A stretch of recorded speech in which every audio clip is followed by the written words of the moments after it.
কি মুতাবিয়াতে এক্সপার্ট নাকি আপনি? মুতাবিয়াতে আমি এক্সপার্ট না, তবে কনসেপ্টের ব্যাপারে আমি জানি। 2 নম্বর, আপনারা মুতাবিয়া সম্পর্কে আমার কাছে কেন জানতে চাইলেন? আমাকে কি এক্সপার্ট মনে হয় এসবের ব্যাপারে? আমরা শুনেছিলাম যে আমাদের এই ফ্ল্যাটগুলোতে একটি করে ওয়াশিং মেশিন এবং মাইক্রো ওভেনও দেওয়া হবে। এই পর্দা, মাইক্রো ওভেন এবং ওয়াশিং মেশিনগুলো আপনার মাধ্যমে পাওয়ার জোর দাবি জানাচ্ছি। প্রশ্ন হচ্ছে, জনগণের প্রতিনিধিদের কাছ থেকে কি আরও পরিশীলিত, তথ্য নির্ভর এবং নীতি কেন্দ্রিক আলোচনা প্রত্যাশা করা অযৌক্তিক? একটা দেশ যখন রাজনৈতিক অস্থিরতা, গণ অভ্যুত্থান এবং অর্থনৈতিক অনিশ্চয়তার মধ্য দিয়ে নতুন বাস্তবতায় প্রবেশ করেছে, তখন তো জাতীয় সংসদে আলোচনা হওয়ার কথা বাজেট ঘাটতি কিভাবে সামাল দেওয়া হবে, ব্যাংক খাতে সংস্কার কোথায়, মূল্যস্ফীতি নিয়ন্ত্রণের রোডম্যাপটা আসলে কি, স্বাস্থ্য ও শিক্ষা খাতে বরাদ্দ যথেষ্ট হলো কিনা, যদি না হয়ে থাকে তাহলে সেখানে কি করতে হবে, বেকারত্ব মোকাবেলার পরিকল্পনা কি। কিন্তু আমরা ছায়া বাজেটের নাম শুনেছি, ছায়া সংসদের নাম শুনেছি, কিন্তু সেই আলাপ কি সেখানে যথেষ্ট উঠেছে? টিআইবির গবেষণা এবং সংসদীয় পরিসংখ্যান বলছে, বাংলাদেশের জাতীয় সংসদের প্রতি মিনিট পরিচালনায় ব্যয় হয় প্রায় 2,72,000 টাকা। অর্থাৎ জনগণের করের টাকায় পরিচালিত এই প্রতিষ্ঠান শুধু আইন পাশের জায়গা নয়, বরং নীতি আলোচনারও একটা জায়গা। আর টাকার হিসাবটা এজন্য জরুরি কারণ এমন এক সময়ে সংসদ অধিবেশন চলছে যখন দেশের সামনে রয়েছে মূল্যস্ফীতি, জ্বালানি সংকট, বৈদেশিক মুদ্রার রিজার্ভের চাপ, ব্যাংক খাতের দুর্বলতা, রাজস্ব আদায়ের ঘাটতি এবং কর্মসংস্থানের মতো বড় বড় সব চ্যালেঞ্জ। কিন্তু আমরা যদি একটু সংসদের আলোচনার দিকে তাকাই, কি দেখতে পাই এসব আলোচনার চেয়ে গুরুত্বপূর্ণ হয়ে উঠেছে মুতাবিয়া, পিতার মৃত্যুর পর সন্তানের জন্মের প্রসঙ্গ, এমপি হোস্টেলে পর্দা, ফ্রিজ, ওভেন, ওয়াশিং মেশিনের দাবি, আরও নানা ধরনের শব্দচয়ন, ইংরেজিতে বাংলা বলার ব্যঙ্গ, এমনকি নারী সংসদ সদস্যদের ব্যক্তিগত চরিত্র বিশ্লেষণ। প্রশ্ন হলো, জাতীয় সংসদ কি এসব আলোচনার জায়গা? আচ্ছা, একটা অঙ্ক করি।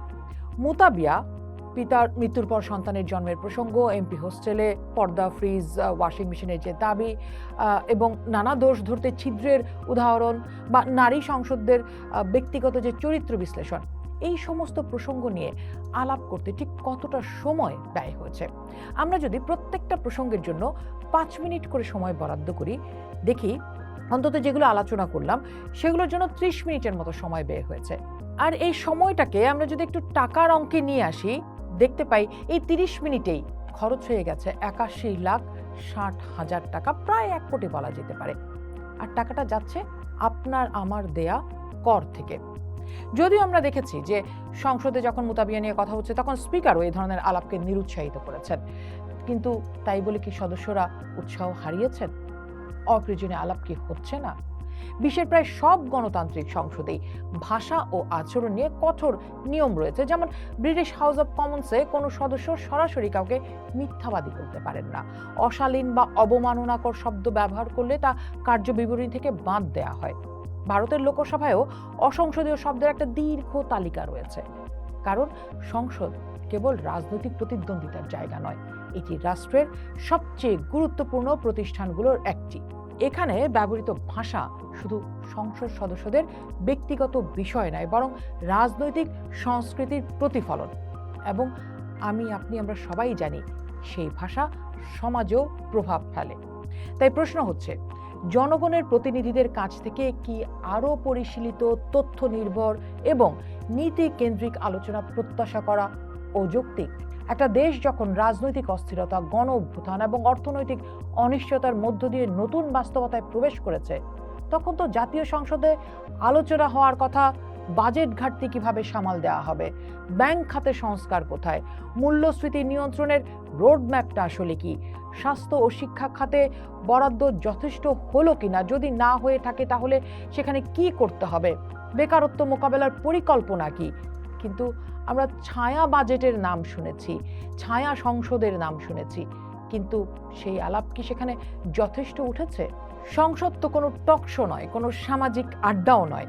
সংসদ হচ্ছে রাষ্ট্রের সবচেয়ে গুরুত্বপূর্ণ রাজনৈতিক প্রতিষ্ঠান, যেখানে আইন তৈরি হয়, সরকারের জবাবদিহিতা নিশ্চিত হয়, বাজেটের খুঁটিনাটি বিশ্লেষণ হয় এবং জাতীয় সংকট নিয়ে নীতিগত বিতর্ক হয়। ওয়েস্টমিনিস্টার মডেলের সংসদীয় ব্যবস্থায় বিরোধী দলের একটা বিশেষ নাম আছে, হিজ ম্যাজেস্টিজ লয়াল অপোজিশন, অর্থাৎ বিরোধী দল সরকারের বিরোধিতা করবে কিন্তু রাষ্ট্রের নয়। তাদের কাজ হলো সরকারকে কঠিন প্রশ্ন করা, বিকল্প নীতি দেয়া এবং জনস্বার্থের বিষয়গুলোকে সামনে নিয়ে আসা। কিন্তু যদি সেই সমালোচনা নেমে আসে শব্দের খেলায়, ব্যক্তিগত ইঙ্গিত বা ভাইরাল হওয়ার মতো মন্তব্যে, তাহলে সেটা কি সংসদীয় গণতন্ত্রের কাজ নাকি রাজনৈতিক বিনোদন? যদিও বাংলাদেশের সংসদের ইতিহাস খুব সুখকর নয় অতীতেরও, কারণ ৯০-এর পর থেকে আমরা দেখেছি সংসদ বর্জন, ওয়াকআউট, ব্যক্তিগত আক্রমণ, কৌতুক, অশালীন ভাষা, এরকম নানা কিছু। একেবারে রাজনৈতিক দলগুলোর উচ্চ পর্যায় থেকেও এই আক্রমণের শিকার হয়েছেন অনেকে, করেছেন অনেকে। বিএনপি এবং আওয়ামী লীগ দুই আমলেই সংসদ অনেক সময় নীতি নির্ধারণের চেয়ে রাজনৈতিক নাটকের মঞ্চে পরিণত হয়েছে। কিন্তু এবারের বিতর্কের বিশেষত্ব কিন্তু অন্য জায়গায়, কারণ এটি ঘটেছে এমন এক সময়ে যখন দেশ একটা অভ্যুত্থান পরবর্তী রাজনৈতিক পুনর্গঠনের পর্যায়ে রয়েছে এবং জনগণের প্রত্যাশা ছিল সংসদ হয়তো এবার আগের চেয়ে বেশি অর্থনীতি সংস্কার, দুর্নীতি, ব্যাংক খাত, জবাবদিহি এবং রাষ্ট্র পুনর্গঠন নিয়ে কথা বলবে। কারণ ২৪-এর অভ্যুত্থান আমাদের শিখিয়েছিল বদলে ফেলার ভাষা কেমন হয়। বদলে ফেলতে হবে, এই প্রতিশ্রুতি দিয়েই রাজনৈতিক দলগুলো এবার নির্বাচনে লড়েছে। কিন্তু তারপর আমরা দেখলাম সময় বদলালো না, মানুষ বদলালো না, পরিস্থিতিও বদলালো না। অনেকের মনে এই প্রশ্ন আসতেই পারে, কেন এমন হচ্ছে? এর পিছনে কয়েকটি কারণ দেখছেন রাজনৈতিক বিশ্লেষকরা। প্রথমত, সংসদে কার্যকর নীতিগত বিতর্কের সংস্কৃতি দীর্ঘদিন ধরেই দুর্বল। দ্বিতীয়ত, অনেক সংসদ সদস্যের রাজনৈতিক জনপ্রিয়তা এসেছে মাঠের আন্দোলন বা সাংগঠনিক অবস্থান থেকে, নীতি গবেষণা বা আইন প্রণয়নের দক্ষতা থেকে নয়। তৃতীয়ত, সংসদীয় প্রস্তুতির সংস্কৃতিটা আমাদের দেশে অনেক দুর্বল। উন্নত গণতন্ত্রে সংসদ সদস্যদের একটা গবেষক, নীতি বিশ্লেষক বা তথ্য সহায়তাকারী দল থাকে। বাংলাদেশের অধিকাংশ সদস্য বক্তৃতা প্রস্তুত করেন ব্যক্তিগত অভিজ্ঞতা বা তাৎক্ষণিক রাজনৈতিক ভাষার উপর নির্ভর করে। আর আমি যদি সর্বশেষটি বলি যে চতুর্থত, সামাজিক যোগাযোগ মাধ্যমের যুগে অনেকেই বক্তব্য দেন ঠিক যেন সংসদের জন্য না, ভাইরাল ক্লিপ তৈরি করে দেওয়ার জন্য। সেক্ষেত্রে নিশ্চয়ই আমরা সবাই ভাবতেই পারি যে সংসদের ভাষা বা আলোচনার বিষয়ে কি কোনো নিয়ম নেই? অবশ্যই আছে। বাংলাদেশের কার্যপ্রণালী বিধিতে অসংসদীয়, অশালীন বা মানহানিকর বক্তব্য পরিহারের নির্দেশ রয়েছে। স্পিকার প্রয়োজনে বক্তব্য কার্যবিবরণী থেকে বাদও দিতে পারেন, এটা আমরা দেখেছিও বহুবার। কারণ সংসদের ভাষা শুধু ভাষা নয়, সেটা রাজনৈতিক সংস্কৃতির প্রতিফলন। যে সংসদে ব্যক্তিগত বিদ্বেষ, কৌতুক বা ইঙ্গিত স্থান দখল করে নেয়, সেখানে নীতিগত আলোচনা স্বাভাবিকভাবেই পিছিয়ে পড়ে। সো নিশ্চয়ই আপনারা প্রশ্ন করতে পারেন যে কেন এমনটা ঘটছে? এটা কি আসলে এমপিদের অদূরদর্শিতা বা পড়াশোনার অভাব? সেটা এত সরল না। এটি শুধু ব্যক্তিগত যোগ্যতার সমস্যা নয়, বরং রাজনৈতিক সংস্কৃতির অংশ। যে রাজনৈতিক ব্যবস্থায় দলীয় আনুগত্য অনেক সময় নীতি জ্ঞানের চেয়ে বেশি মূল্য পায়, যেখানে সংসদীয় কমিটিগুলো দুর্বল, যেখানে গবেষণা সহায়তা সীমিত, সেখানে এমন পরিস্থিতি তৈরি হওয়াটা অস্বাভাবিক নয় বলে মনে করেন এই সাথে সংশ্লিষ্ট বিশেষজ্ঞরা। তবে এটাও সত্য, একজন সংসদ সদস্যের কাছে জনগণ ন্যূনতম বুদ্ধিবৃত্তিক প্রস্তুতি, ভাষার শালীনতা এবং জাতীয় অগ্রাধিকার সম্পর্কে সচেতনতা প্রত্যাশা করতেই পারে। তাই সমস্যা মুতাবিয়া নিয়ে আলোচনা নয়, সমস্যা পর্দা বা ফ্রিজ নিয়েও নয়, সমস্যা হলো অগ্রাধিকার। মানুষ এখানে দেখতে চায় যে কত সময় ব্যয় হচ্ছে দেশ গঠনের আলাপে, আর কতটা সময় ব্যয় হচ্ছে সামাজিক মাধ্যমে হাস্যরসের খোরাক জোগাতে। কারণ ইতিহাসে কোনো সংসদকে মানুষ মনে রাখে না মুতাবিয়া বা পর্দার দাবির জন্য, মানুষ মনে রাখে সেই সংসদকে যে সংকটের সময় কঠিন প্রশ্ন করেছে, সরকারের জবাবদিহি নিশ্চিত করেছে এবং জাতির সামনে একটা পথ দেখিয়েছে। প্রশ্ন হলো, বাংলাদেশের বর্তমান সংসদ কোন ইতিহাসের অংশ হতে চায়? পোস্ট দেখুন, ভাবুন, করুন, পোস্টের সাথেই থাকুন।